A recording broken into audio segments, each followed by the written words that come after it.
Hello, good day po, sir. My topic for today is about the rise and fall of Nokia. Listen for the CEO. And yan,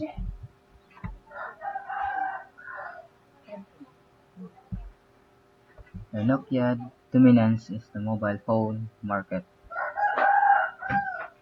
Early innovations, Nokia early for success that was driven by its innovative design and commitment to featureless phone. It was known as for its study of reliable device. Nokia was a market leader in the early days, from the phone with iconic model like the Nokia 3310 and Nokia GG00. Global reach, Nokia strong distribution network and marketing strategies helped it establish a global presence. The company was household name across continent, capturing a massive share of mobile phone market. And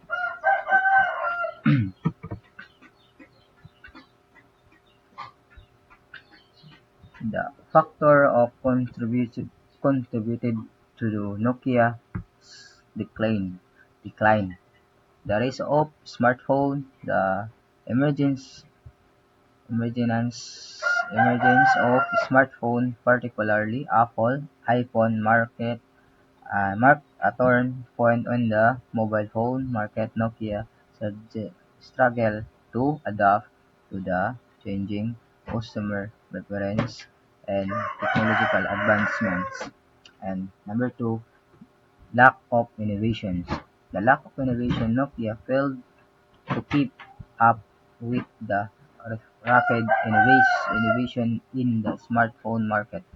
The company's initial attempt to enter the smartphone area were met with mixed results, and they missed critical opportunities to develop com- competitive device. Then operating system and limitations, and Nokia's reliance on proprietary Symbian's operating system proved to be dis- disadvantage. The company struggled to compete with Android and iOS, which offered more open in a developer-friendly ecosystem. And next, CEO analysis: where did Nokia wrong? Means the trend, and Nokia failed to see potential touchscreen smartphone, and delayed response. They entered the market with smartphone too late, lacked flexibility, and they were slow to adopt new technology. Underestimate competitors. They were not prepared for the rapid growth to of Apple and Android. Then applying business intelligence to Nokia case, market trend, uh, customers insights, and competitive analysis. Marketing trend (BI), business intelligence could have helped Nokia understand market trend, customer preference, enabling them anticipate the shift toward smartphone and adapt accordingly.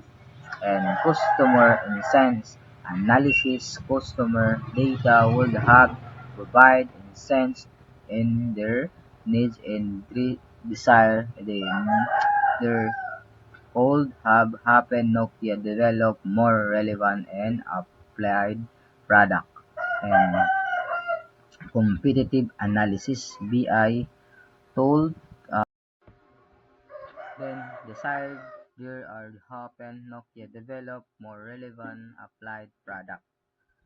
Competitive analysis.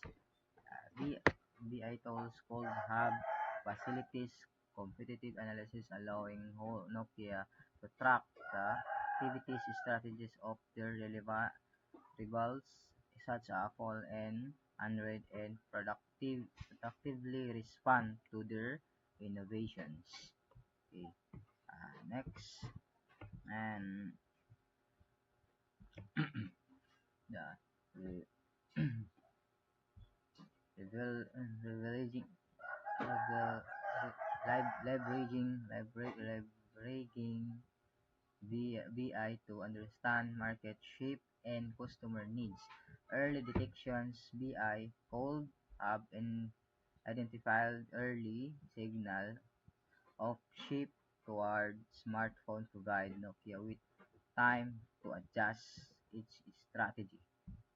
Real-time monitoring (BI) business intelligence tools could have monitored market trend in real time providing Nokia with up to the minute incentive to perform decision making and customer suggestion segmentation data analysis could have segmented segmented customer base, their needs and preference, allow Nokia to tailors and product and marketing manage message.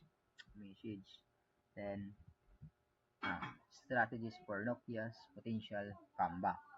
Focus on innovation. Nokia needs to prioritize innovations and develop cutting-edge products that meet the demand of the customer. Then